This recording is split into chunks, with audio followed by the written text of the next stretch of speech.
Welcome, I'm Pam Laricchia from livingjoyfully.ca, and today I am joined by Anna Brown to answer some of your questions. Hi, Anna. Hello. It was really fun to gather up some of your questions, and Anna's going to get us started. All right. So our first question is kind of around different personalities and households and that type of thing. So this mom is more of an introvert, I'd say. She's quiet, likes her quiet space. She aims for what she calls a minimalistic house. She finds her son to be more sociable and outgoing, and yet he talks about it being tiring to make new friends.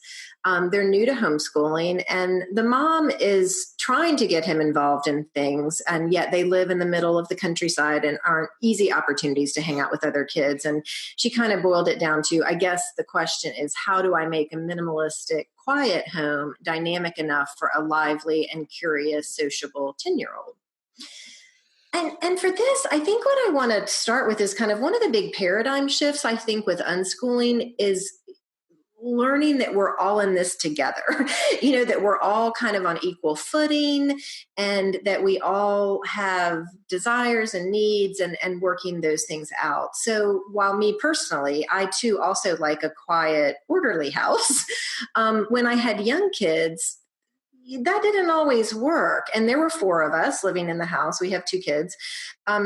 So I needed it to meet all of our needs. Like we needed a home that worked for all 4 of us.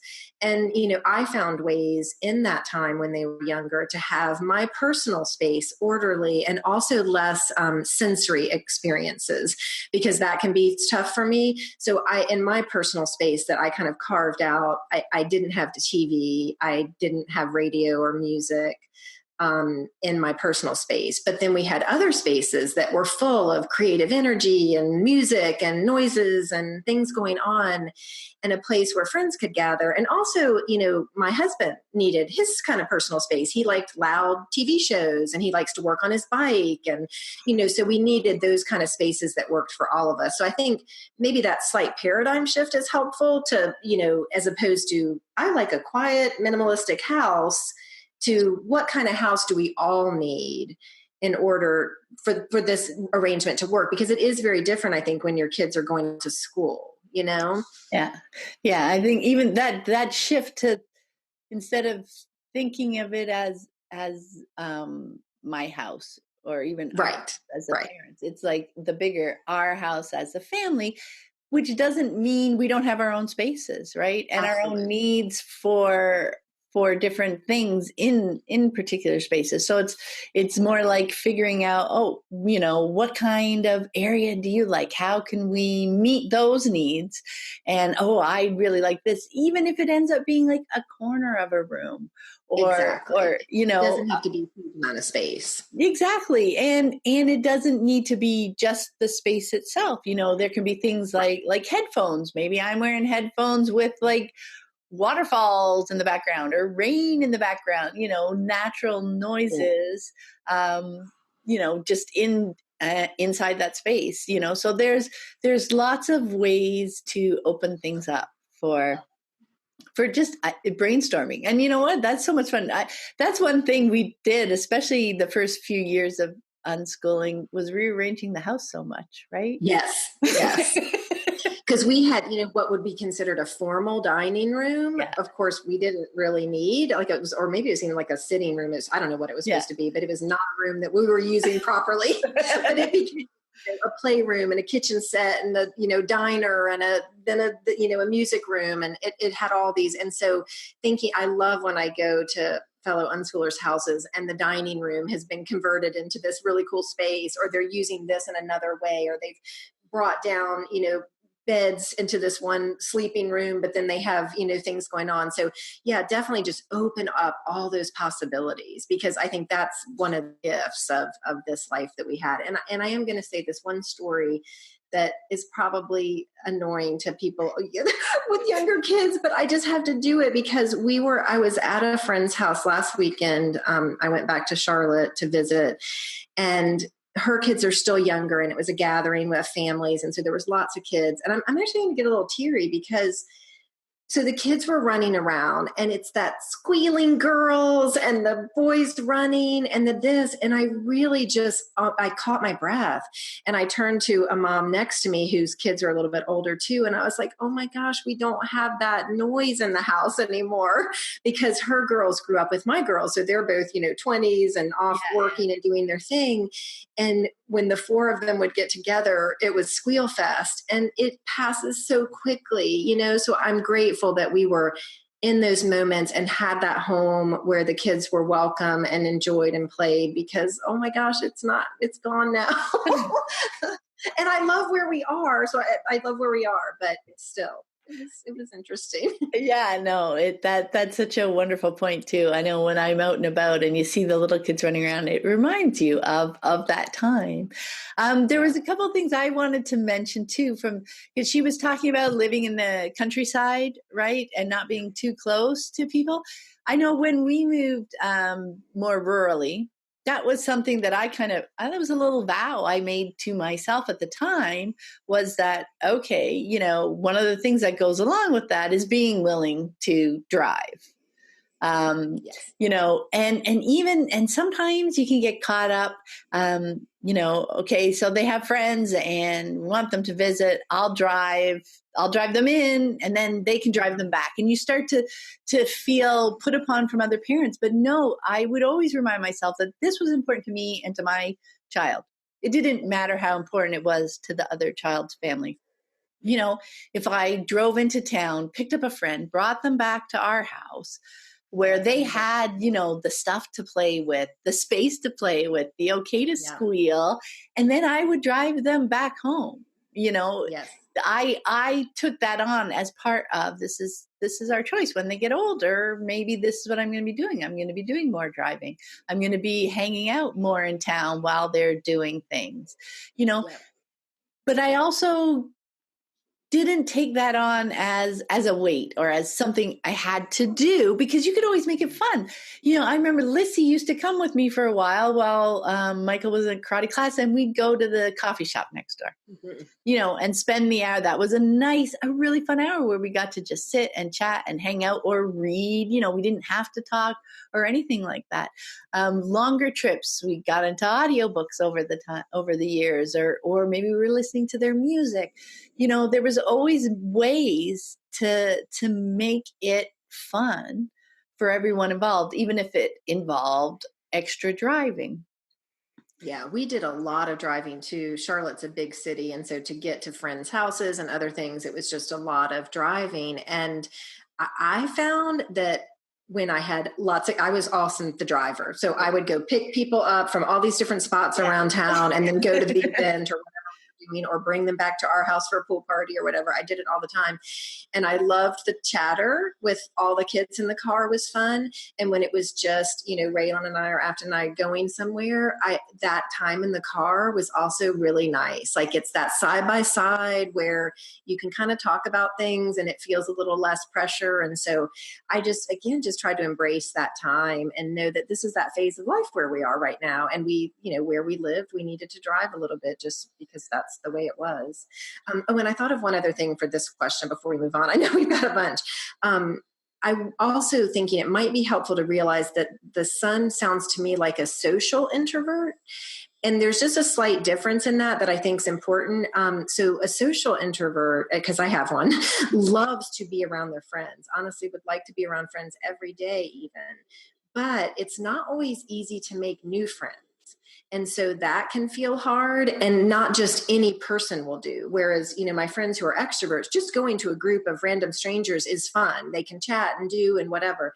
But if you're a social introvert, while you like being with people, you like being with people you know and have a connection to. So finding ways to connect in smaller groups, consistency helps, so kind of seeing the same people so that if they're slow to warm, they can then become familiar with those people. And shared interests, finding activities with shared interests or inviting people over to the house over a shared interest, that can help foster a connection in a child that maybe has a little bit harder time making those connections. So while she's seeing him as sociable and outgoing, it sounds to me, because the way he's describing making friends, that maybe he's that social introvert. So I just want to throw that out there for people to think about. Yeah, that's a great point. And shared interest has always worked for us as a great opening connection, right? That helps with conversations when you're even just doing things together. The other piece to contemplate too is because he's recently out of school. I think it was 3 months or so. She said maybe he's enjoying some decompressing time. Yeah. Right. So yes, maybe he might be, social and active and that kind of stuff, but also he might be wanting, and she said she was already arranging him to meet up with existing current friends that he already had. So maybe that is enough for him right now. Maybe he is just decompressing as well. So yeah, that's the interesting thing. You just take those little pieces and see how they might apply. Okay, our second question is about a teen choosing to go to school. So mom is feeling quite lonely on her unschooling journey. They've been unschooling for 7 years, although her husband's never been fully on board. But recently, her 13-year-old son mentioned that he'd like to try school, mainly to meet more peers. So now his dad and the whole extended family is freaking out over his writing and how he doesn't know the multiplication table and so on. And everyone's blaming mom for not teaching him over the years. Her question, though, is mainly is about how to support him best right now and how to prepare him for school. And her concern is mainly around bullying. And now I wanted to say that I love that ultimately the question was around supporting her son, right? Because in the bigger picture, the rest of that stuff is just noise and fear, right? There's no value or information or anything helpful in that. And definitely it's hard to hear, but it's that not taking it on as weight, not taking it on as judgment, letting it wash over. Sure, that's their perspective and that's what they see right now. And they can see what they see, but she's seeing her son, which I loved. So yeah, thank you very much for that. And I think as you're thinking about how to support him going to school, if he continues to want that choice, I think it's really helpful just to continue to support his choices. So she mentioned he was doing some prep with math. Was that his choice? Is that something he wants to do? Does he enjoy learning with her mom? She said her mom is helping him out with that. If so, that's cool. That's cool. This is him making some choices and seeing what happens. If he's feeling pressured to do this stuff from maybe some of those outside voices saying, you're not going to fit in, you're not going to be able to do this, you need to do this, your grandmother knows this. If he's feeling that pressure, you don't need to go there with that, right? There's so many other ways that he can start playing around with math and curriculum, like so many ways, especially online now, etc. There's just so many other ways where he can choose to do that if that's something that he wants to do. He may not want to do a lot of prep. He can go and he can see where things are and he can pick things up along the way at that time, right? So he's been doing stuff that he finds interesting and enjoys, and he's been learning all that now, right, for all these years. So he's got a set of knowledge and understanding of the world that the kids in school don't have. So, I mean, if he wants to jump in and start learning from that perspective, that's okay too. It doesn't nullify everything that he's learned so far in his life, right? It's just different. So he'll be learning different things in there. It doesn't mean he's behind. I mean, that's the way everyone's judging the situation, right? Because all of a sudden they're taking him and putting him in a situation where, yes, he looks behind compared to those people, but in his body of knowledge, if you were to compare them other ways, they would be behind. It's just in the way you're looking at it. So continuing to follow his choices and not put that school power over him now, that judgment, all that stuff certainly doesn't need to come home, and it doesn't need to be on him now. And you don't even need to take it once he's there, right? I mean, it doesn't really matter what his grades are, right? Is he getting out of the situation what he's looking to get out of it, right? So keeping his choices and keeping your relationship strong with him, so that when he does go and he does come across challenges, whether they're grade related, like learning related, what is it in math that he's trying to pick up, or if they're relationships, bullying, all that kind of stuff that goes in there. You want to have a nice, strong, solid, connected, and trusting relationship with him, so that he can talk to you about that stuff, so you guys can brainstorm what he might do, how he might deal with it. So I think still keeping the ethos of unschooling, right? That choice, that support, that love, that trust, and you're just taking that into a new environment. Yeah, and I think what stood out for me too, that I think is worth examining, is his reason for wanting to go back to school, which was peers, so friends, because wow, are there a lot different ways to meet that need, that don't involve all of these other pieces. And she also mentioned that he had been bullied before. And I think that kind of raised the mama bear in me a little bit, like, okay, like wouldn't want to put my child back in a situation where that can happen again. And schools can be tough, especially if you have differences, which she described, and some different things. And, I think, again, the focus, like Pam talked about, being on your son and what he's looking for and how can you meet that need, because there are so many ways to meet the need. And really a school would probably say, this isn't the place to come to make friends. You're here to learn and do. And if he's wanting to learn, then we can learn in different ways also. So, I think maybe just stepping back and peeling back those layers just a little bit to see. And, for the family, I would just express and try to calm them that those things can be learned. And like Pam said, he's been learning all kinds of things all these 13 years. So you have massive examples, I'm sure, of all the skills and things that he's learned. Learning those few pieces that they're talking about, he can do that. But protecting who he is and kind of fostering that love and connection, that's your goal. And I think maybe there's a way to communicate that to your family so that they're seeing, because my guess is they love him and are crazy about him right now. And I think they would want to protect that too. So those things will improve, but, make sure that you are protecting who he is and what he's looking for, and talking to him and having those conversations. So that was kind of what jumped out for me. Yeah. And I find too, like, as I was talking about making sure he still feel like he has choices, right? Not that he said, I think I want to go to school, and then all of a sudden all this stuff came on top. Well, then you have to do the XYZ and then ABC.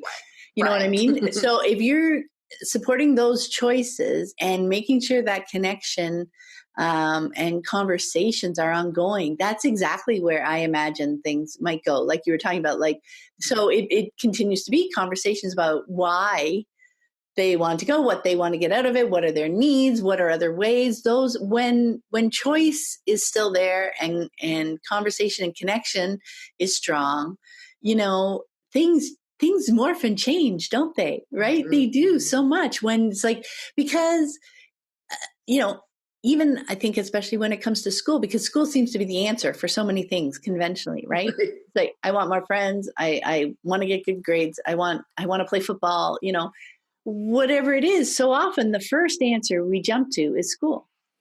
Right? Just because it's ingrained, and even in our children, because they see it everywhere. Friends make comments, friends go to school, TV shows, everything. It seems to kind of be the answer. So when you keep the choice and the connection strong, you dive deeper into that. Just naturally, they'll just keep thinking about it because it's their choice, and they'll start thinking, well, is that the best way for me to do that? Are there other ways that I can try?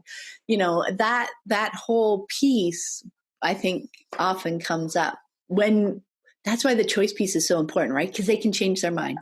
if they feel and like they'll feel heard and supported, as you're asking those questions, as you're listening, as you're brainstorming with them, they'll feel heard and supported versus, again, we don't know how this played out, but I think maybe I should go back to school to meet some friends. And then suddenly the family swoops in and we're doing curriculum and we're doing this. It's like, I'm not sure that was their intention. And maybe it was, but those conversations really help, I think, everybody feel heard. Yeah. Okay, so our next question is about mixing unschooling with other homeschooling methodologies.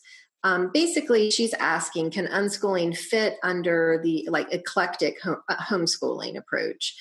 She loves picking and choosing the best parts of several different homeschooling philosophies rather than one ideology. She loves the idea of natural and directed learning, but wants to know how to use unschooling alongside of other philosophies such as Charlotte Mason, things like that. She describes her children sitting down for table and book work about 1 to 2 hours a day as she describes their day.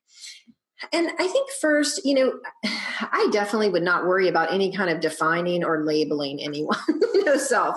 I don't really know that it has a point. I think do what works for your family. But what I will say is make sure it's really working for your family. For me personally, if we just want to talk about the issue of curriculum, it's one view of a subject and it's often very passive. So it creates the idea that one needs an expert or a workbook in order to learn. And that's just not true. So, over the course of our unschooling journey, we use tons of resources, but never once a workbook. The idea of sitting at a table and filling out a workbook to me is not unschooling. It's not learning through exploring a passion, and it's really not even purposeful learning, where you're really looking at some kind of, I'm interested in, the butterfly life cycle or this thing or whatever, and then things stem from there. I think that's one of the big differences.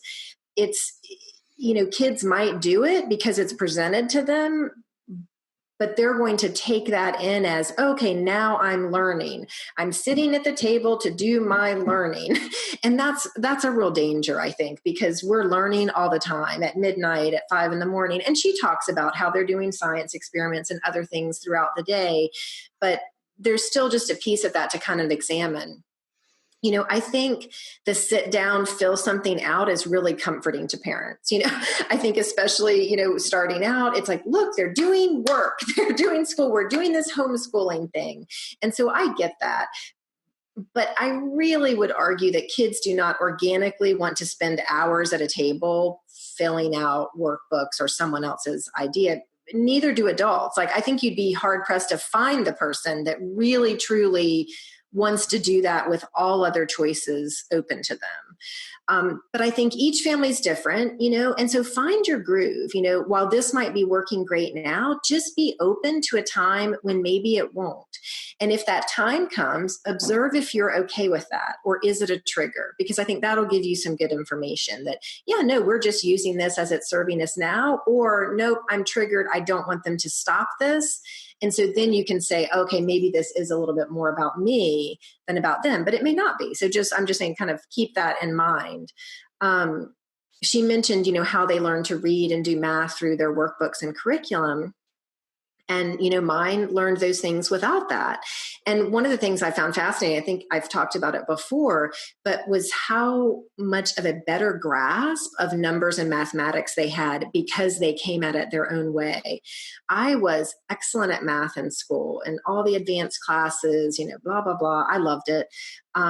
But their understanding of numbers has always astounded me. Their ability to manipulate them and use them is so organic and it's easier. And what's interesting is had I jumped in and taught them the way I was taught and used a curriculum to do that, because it's kind of the standard way, I think they would have lost that. There's a chance they might not have, and even run the risk of them not enjoying math, because the way I look at it, because the way I was taught is so different than the way their mind naturally wanted to go. So I think those are other things when she's asking, I don't understand, that unschoolers are talking about. We've seen this natural development, and you can say the same for reading, because you've got whole word, and you have, what is the other thing called phonics? have these different approaches. And what I found with my kids, I had one who was, she has kind of a special memory. And so memorizing whole words was really helpful for her when she was learning to read. Now, we didn't use any curriculum. I'm just observing like how she's doing it. Whereas what I found really for both of them is they actually used both things. Sometimes they're sounding things out. Sometimes they're memorizing words that they've seen in multiple places. And so if you were to get a reading curriculum, typically it's one way or the other, or it's at least somebody else's idea. And so I just think there's a lot of things to consider in this question because, curriculum is can be shiny and fun if you like that. I like getting the pencils at the beginning of school and getting my new notebooks, and, but that's about me, and it feels safe, but it really isn't organic learning, and it's shifting the focus of learning away from the learner to a book, an expert, a third party. And it's focusing on what the author feels is important about that subject. And what you and I both know, and I know you can speak to this too, is when we let our children explore a subject, they may find something totally different out of that same experience to focus and pull on. So it's this telling them what to look at versus watching what they look at, and then going from there. But go ahead. Yeah. Well, no, I mean, that was great. And I think the question boils down to like, isn't it okay as an eclectic homeschooling to mix self-directed learning with teacher-directed learning, right? But that's what you were talking about. There is impact on the self-directed learning when you mix in some of that teacher stuff, some of that, even, the curriculum, the style, the way it's learning. It creates a hierarchy of learning, I think. And this is implicit learning, right? You're not sitting there and telling them that, but they figure out the things that, the math and the reading that you're teaching them with the curriculum, and then the other stuff that you're doing, it's less important, right? Because I don't trust you to learn on your own this math stuff and this reading stuff, or it's too hard for you to learn on your own. We need to use a curriculum, right?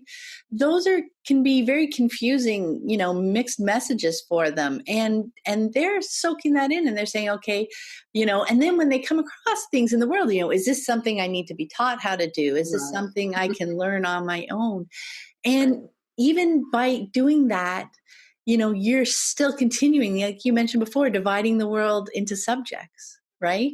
Yep. And you're losing that layer of interconnectedness, the math and the patterns and the sewing and the math and patterns that are everywhere in the world, and the things that they do and the games that they play, in everything.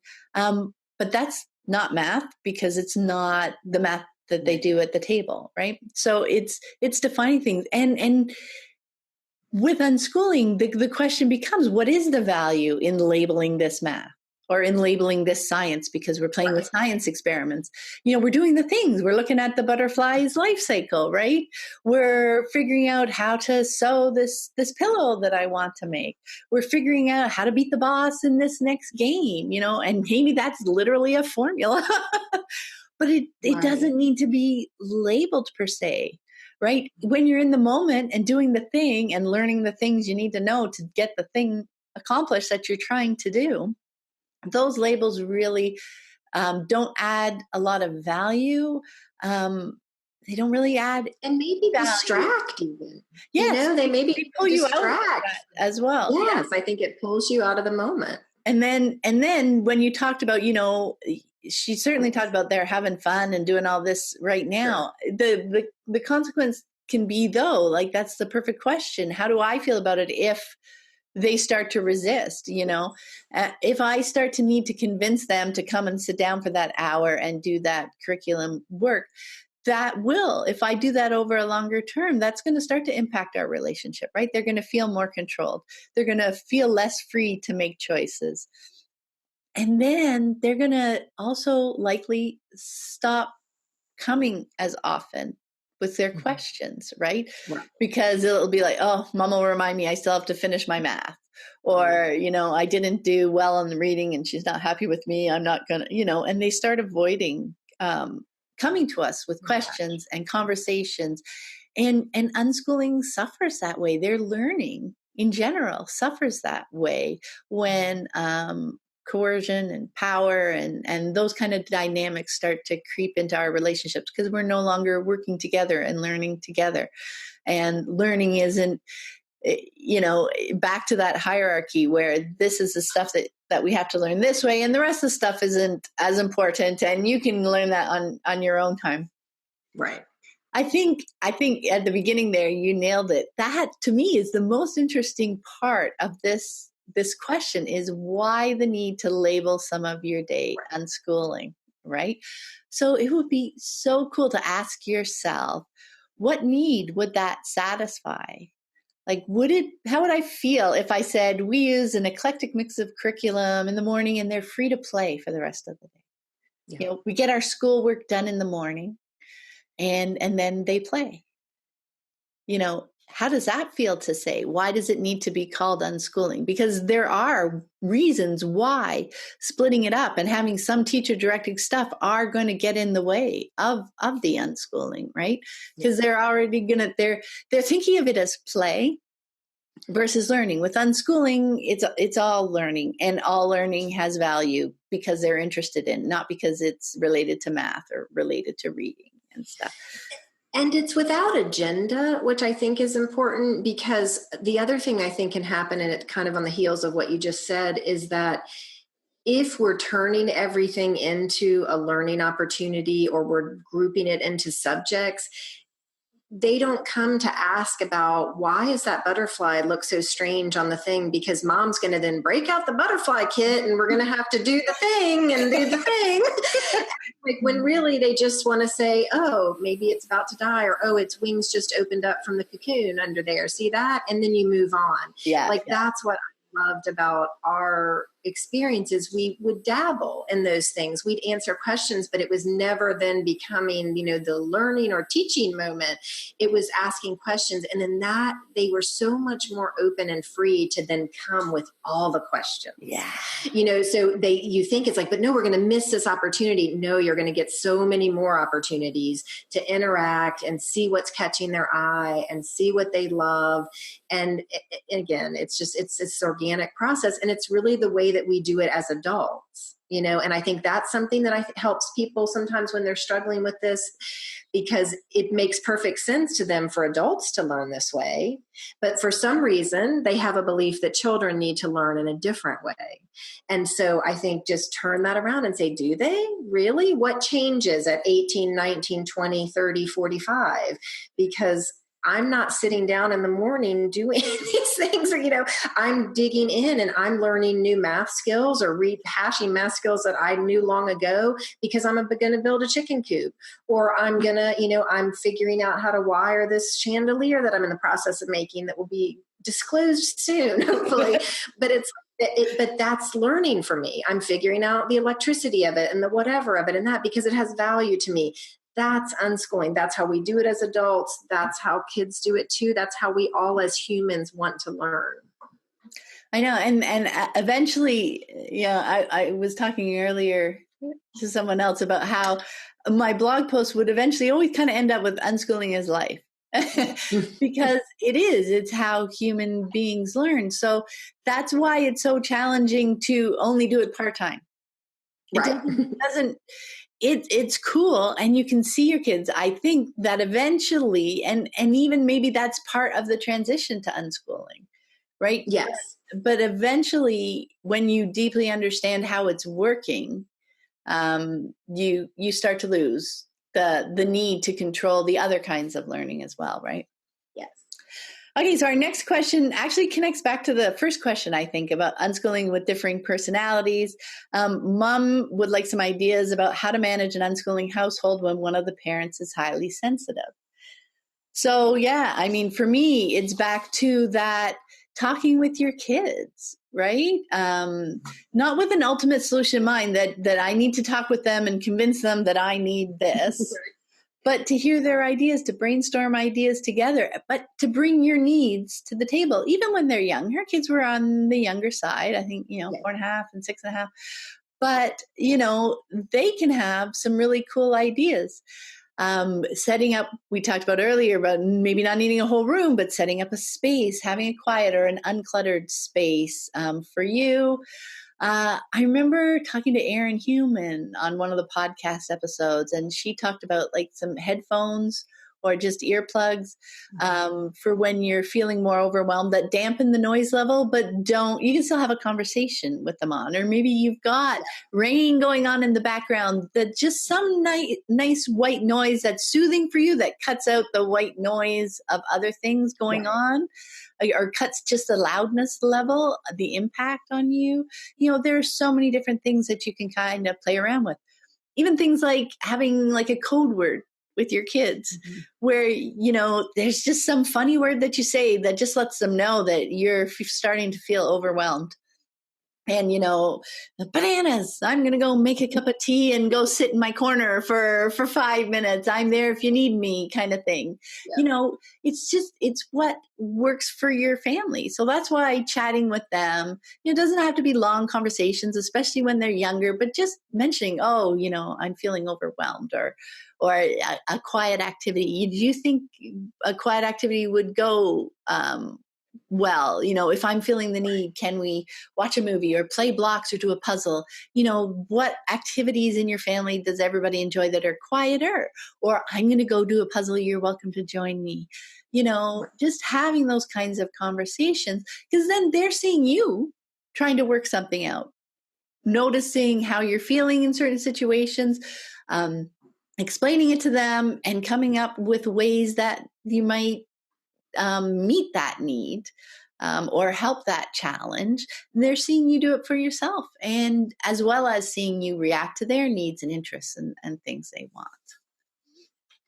Yeah, I mean, I found the questions to be very similar too, and the same type of things. Something that helped me is getting outside. So if things were getting kind of chaotic and loud and I was feeling a little sensory overwhelm, just stepping outside, feet on the ground, walking amongst the trees, even just for a couple minutes, just really brought it down for me. So that was helpful. Other things to consider are, swapping with a friend, play date at your house one day, play date at their house another day. That gives you a little bit of extra time and gives them some time, or to get, get something done. A mother's helper is another idea where, you can then really tune out if you want to read a book or meditate or whatever, but they've got somebody playing with them, somebody they enjoy that's fun. For me, I just tried to ground myself in the chaos, find little moments where I could, recharge and do. And that's what worked for me, kind of getting it in those little moments, versus sometimes we're conditioned to think we need long stretches of time in order to recharge, or it's a weekend, or it's whatever. What didn't work for my family. So I would find the little moments, and that I found that was okay. And it helped me be present and enjoy those moments that we were having. Yeah, no, I love that, because that's the other piece is we're so often conditioned that we need time to ourselves too, to recharge, right? For me, I remember like when they were running around at a park and things were getting crazy and overwhelming and stuff, pushing them on the swing was something very zen. Would you like to have a swing? And just pushing them was repetitive and zen, and I could just totally relax into it. Legos was another one I would suggest when I needed a little bit of downtime. Yeah. And we had a really cool like Lego table, just a wooden table, more their height, and that had edges. Rocco built out of wood. It had edges, so the Legos weren't constantly falling on the floor, right? But I would sit there and I'd be the Lego taker aparter. that was my role, because they would have their imaginative play with the things that they built and everything, and I would sit there and happily take all the stuff apart that they no longer wanted, so they had more pieces for what they were building. And it was just, again, kind of zen and relaxing and repetitive for me, and I'm still with them, but I'm recharging at the same time. Yes. Yes. Yeah, I love that. Okay, so next question. Okay, so this is a mom that's just starting out, and she asks, do unschooled kids learn reading, writing, and math, and how does it compare to traditional school, and what they're learning in that regard? Or if they only want to play video games all day, are they permitted to do so? And she asked if they are allowed to follow their bliss, and their bliss is to sit and be lazy, then what? So, my first thought was, well, sometimes my bliss is to sit, but it's and relax. But lazy really isn't a word I would ever use. But we do live in a culture that really values busy, and I challenge people to really examine that, because how is that playing out in our culture, in the stress levels, the illness, the anxiety, this value of busy? It's interesting to just step back from that, because we think busy means you're productive. Busy means you're doing something of value. You're this, you're that. And the question is it really? So anyway, that's kind of an aside from this question, but I think it's an important question to consider. As for, do they learn to read and write and do math? Yes, they do. We are learning creatures. Words are everywhere. Math is everywhere. Writing, while less popular now in the age of computers, it still comes in handy. So I think what you see is that kids want to participate in community. They want to be a part of this world with us. So they want to understand, what do these words mean? what is this? How do you know that? Well, I know that because I read this, or we'd see this and we talk about it. And math, it's baking, it's sewing, it's making a garden, it's building a chicken coop, it's doing whatever the things are in your environment. Math is so handy. I mean, the purpose of math is it helps us do things, So I think what frustrates me about school is that it takes these things, reading, writing, and math, and separates them from the world. So you'll have kids in school. Why do I have to learn this? That is never a question that an unschooler asks, because they're learning it for a specific purpose. They want to sew this cosplay costume. So they're trying to figure out, how much fabric do I need? And how much is that going to cost? And what about this? And I've got to add this trim. How much trim am I going to need if it's got this? So all of those things. And you can say, well, this is a cool formula that will help you figure that out. Well, of course I want to know this. It makes sense. So you never have this separating. And the same with reading. So you have to read this book, this whatever, and reading becomes drudgery. But when you're unschooling and you're in the real world, reading is fabulous because it's giving you information, be it information about reading at the train station on how to get somewhere, or it's diving into a historical book because it's giving you information about this thing you want, or, whatever the case may be. So that's one of the beauties and gifts, I think, of unschooling, is just this love of learning is there because it's so useful. It really is. And I'm just going to say we have a lot of resources about video games out there. So I'm not really going to rehash that, but just to say that video games are amazing. The art, the story, the challenges, the puzzles, they require quick thinking, cooperation, puzzle solving, critical thinking, so many things. So maybe learn a bit more about video games if your kids are interested in that. Listen to some other things on Pam's site. And I think you'll find it's quite complex. And actually, most parents are not able to keep up at all with what's happening with video games. So just going to throw that out there. But Pam. Yeah, no, I don't have too much to add. Definitely unschooled kids learn all that stuff. I think what trips them up, and you did such a beautiful job of describing what it looks like with unschooling, because learning those things doesn't look the same as it does in school. Right. So I think that's kind of what trips people up as they're new to unschooling and they're trying to figure out how this might work. How does it compare to school, right? It looks very different. In fact, you know what? I'll link to I did 3 blog posts many years ago on those 3 topics because, those are, the 3 basic things, of course, right? And how does that look with unschooling and how does it look different? So I'll link to those in the show notes as well. Same with the video games. We'll put some links in there, and following their bliss to sit and be lazy. I love what you said about the word lazy and our focus on productivity.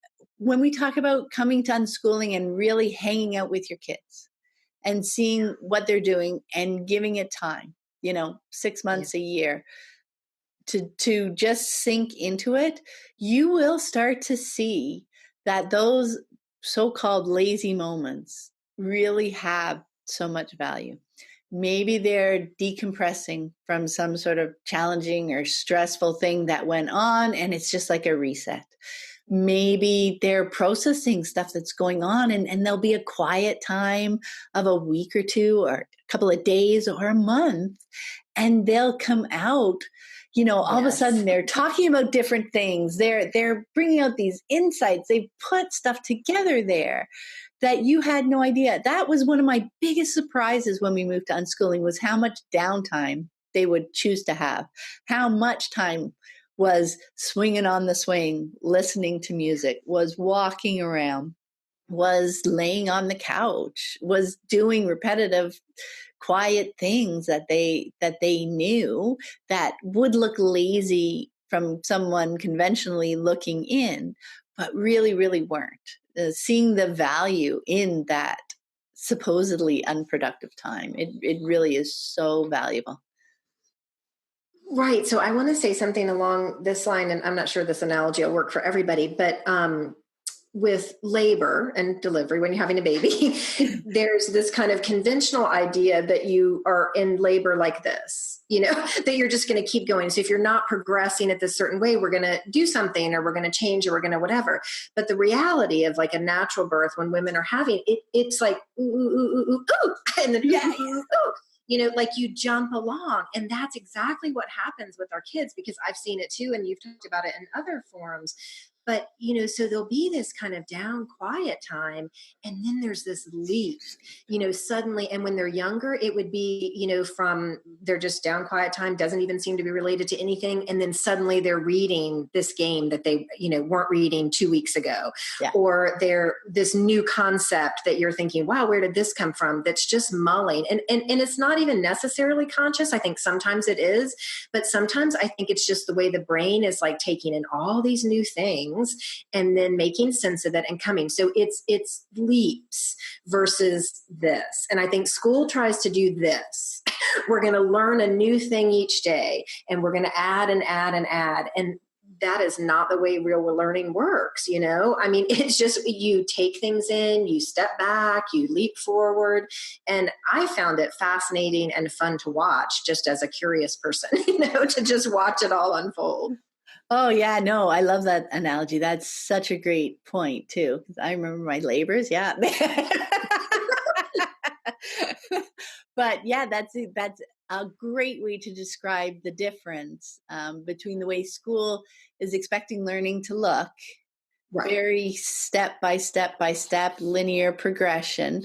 Learn this little bit today, this little bit tomorrow, this little bit the next, and that's really not how it works, and that's not, kids in school can't do it that way either. You know what I mean? Because that's just not how our brains work.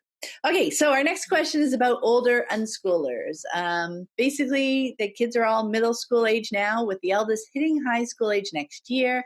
And the question is, how do unschoolers get a high school diploma?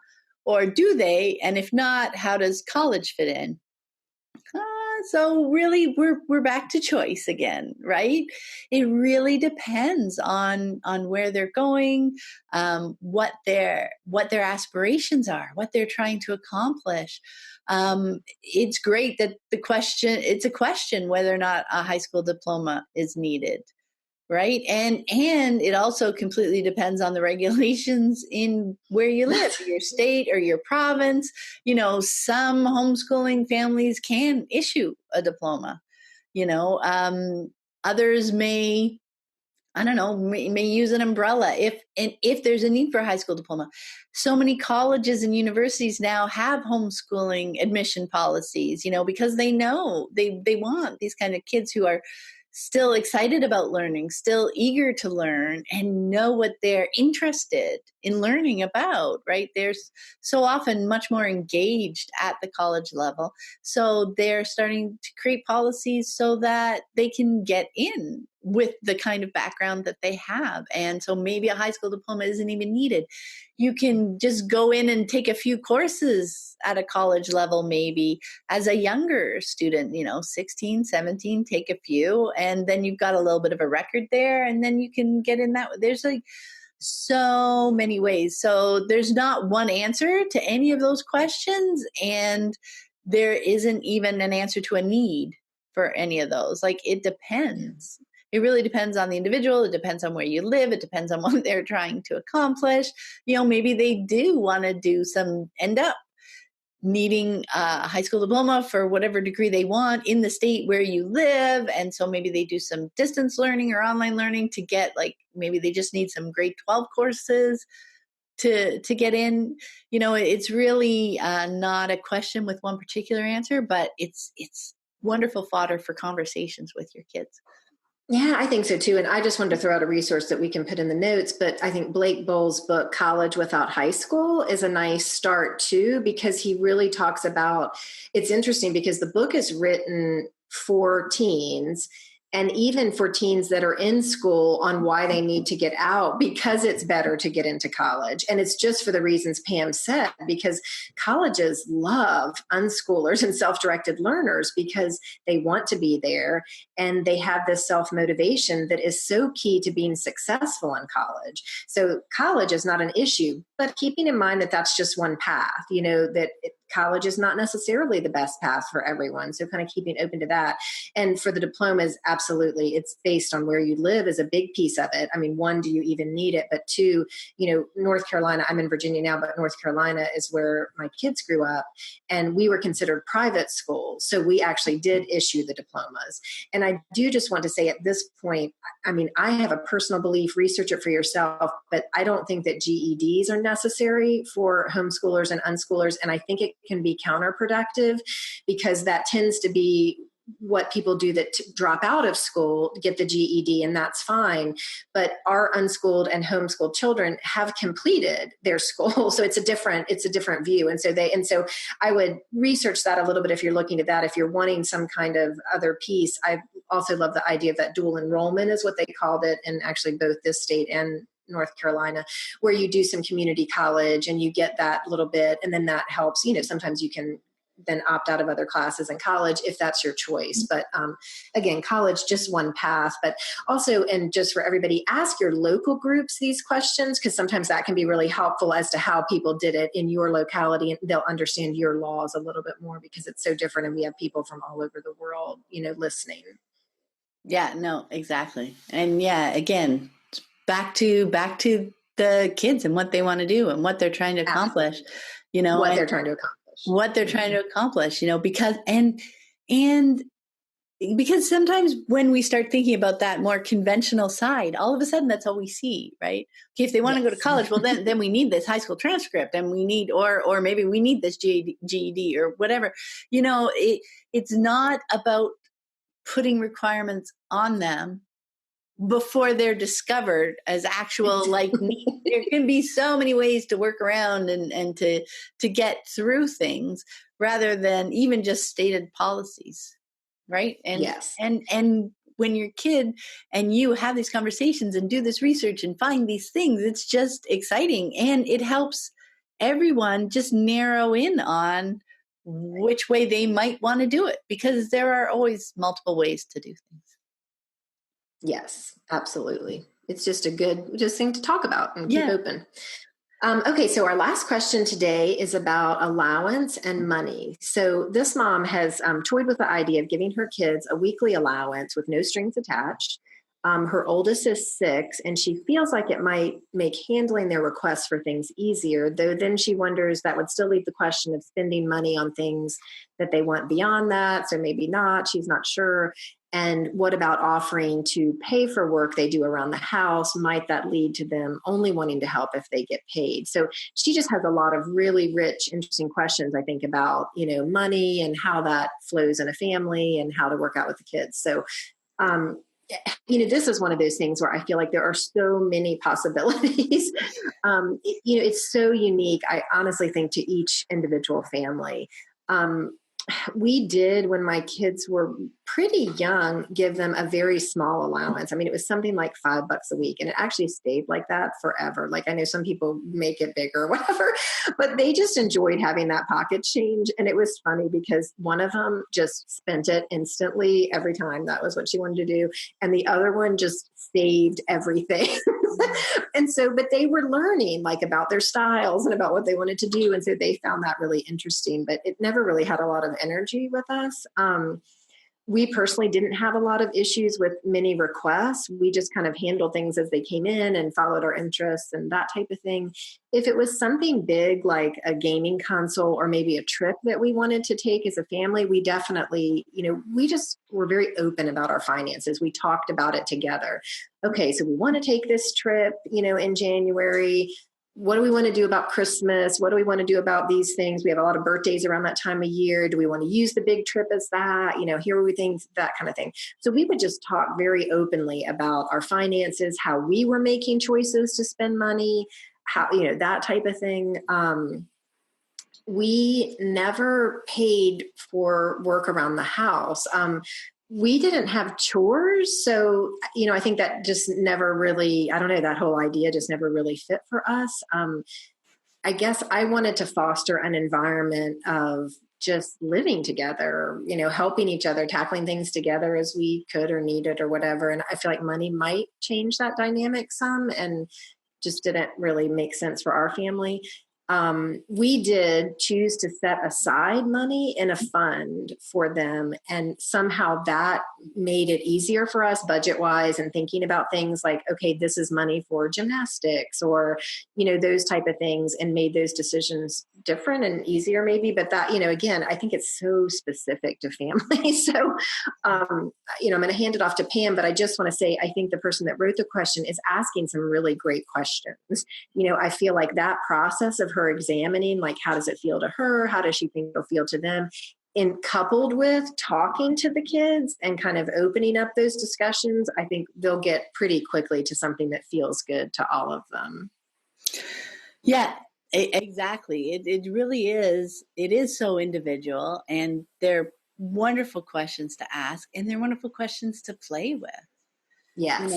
So it is chatting with them. If we did a little bit of allowance, I'm thinking, what do you think would that kind of cover? That would give you some money in your pocket so that, when we're out and about and you want to pick up a little toy or a candy bar or an apple or, whatever it is, you don't have to come and ask.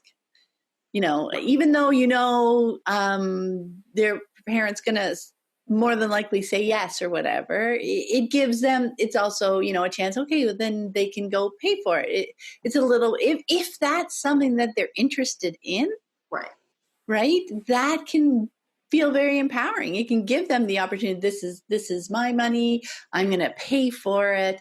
I'm going to, get my change. It's all really exciting. But again, it depends on the individual. Maybe that's not something they're interested in doing at all. Maybe they don't mind coming to say, hey, Mom, can we get this as well? That's why it's interesting to talk to them about it. I mean, we did allowances for a while too. And sometimes we gave out cash that they kept. Sometimes for a while, we kept track of their amounts on like the calendar. You have this much kind of in the bank, in our bank. And as soon as they were kind of old enough, which was quite young, they got bank accounts for themselves too, right? So they had their card and they looked online, and there was always conversations about it. So like you said, we did for a while if they wanted something bigger, and it was something, they wanted something bigger and they wanted to pay for it themselves and they wanted ways to make some money faster.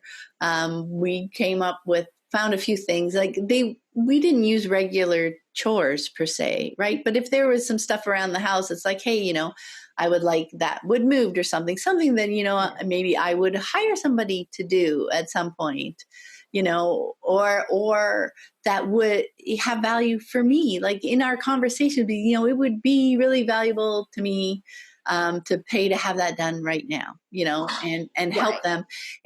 And I think that's something you watch for in your conversations. Is it getting to a point where it becomes an expectation that things will be paid for? Because, really for us, it was only ever around a certain thing that maybe they were saving for. You know what I mean? It didn't become an ongoing thing because I wasn't comfortable with it becoming an ongoing expectation. But I was comfortable figuring out ways for them to feel like they earned more money for this because I wanted to pay it. It's this, you know what I mean? So it was really interesting. And our allowances just kind of fell by the wayside. Yeah. Because when we were having lots of conversation, I just found as we moved to unschooling, naturally the requests for things kind of went away because they started to feel so supported, and they knew that if we could help them get something they wanted to accomplish, something they wanted to do, that we would do that. So they didn't have to ask for a whole bunch of things just to get something. They knew, so they didn't have to ask for like 5 things so that maybe we'd say yes once or twice. They could just ask for stuff they really want because they knew we'd say yes if we could. And if we couldn't, that it would still be a yes, but, let's figure out how. As you were talking about trips and Christmas and everything, it's like, okay, like what is it that we're really wanting to do here? And how will that work for us in the bigger picture of things? There were Christmases where we hardly did anything, and then as we were talking about before, birthdays, where it's like, okay, what? Trying to come up with a list to give to the grandparents was like, okay, exactly. For you to ask for, because we're not waiting for these moments to spend the money. And again, it's completely within our budget. I mean, I'll link to, I have Unschooling on a Budget, a podcast episode where we talked about that because it is so personal for the family and their circumstances. And there's so many ways to do things and to accomplish things and to pursue interests that don't need to take a lot of money, right? So it's really just how your family wants to pursue this thing. And again, conversations for the individuals and the people that are involved and what they'd like to do with money, how they'd like to learn about money and play. And, now we're talking about investing and stuff because our kids are older and these are the kinds of questions and things that we're talking about. So it's interesting and they're great questions, but they're just, how you see it. And I think the open conversations make it feel less arbitrary. I'm wondering if that's part of the moving to unschooling that changes the asking dynamic that she's talking about, because we're talking about how we make the choices with money and what money we have and so it's not this arbitrary, I'm going to them, they're going to say yes or no. I don't know why they're going to say yes or no, but they're going to say yes or no, versus these are how we're making the decisions. Here's what we have to pay each month.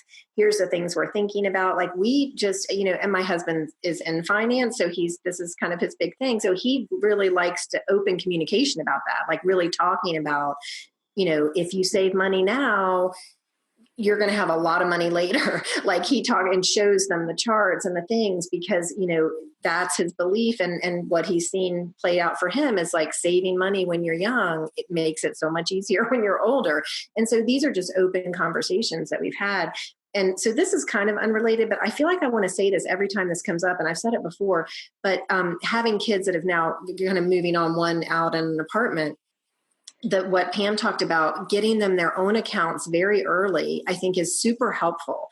And also what we found is them having their own credit card, and you can get, and it may be different in different countries, obviously, but you can get credit cards that are secured. And so once they've then paid it for a period of time, then it becomes unsecured, but it gives them this credit history. And also if you put them on one of your credit cards, and it can be a side credit card or whatever, that goes onto their credit report. And so then when they go to get an apartment, they have a credit score. And what we found is even when they didn't have a lot of income, they had this great credit score and were able to then get an apartment without us having to co-sign and things like that. So there are some things, I guess I wish people had talked to me more about that.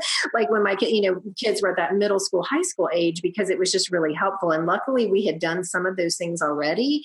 But, now looking back, there are some things that make it a little bit easier for them. So I think these conversations about finance and spending money and saving money are just really valuable. And they don't talk about it in school either. So that's one of the beauties of being home in a family and working together, is we can have these kind of real world important conversations. Yeah, no, I love that.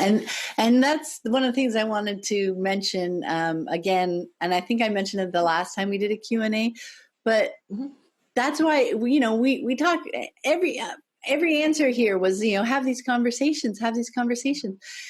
And our Q&A conversations here aren't about giving anyone a right answer. There isn't a right answer, right? It's about contemplating the situation, asking the questions, So many of them are asking great questions. These are wonderful questions to be asking yourself.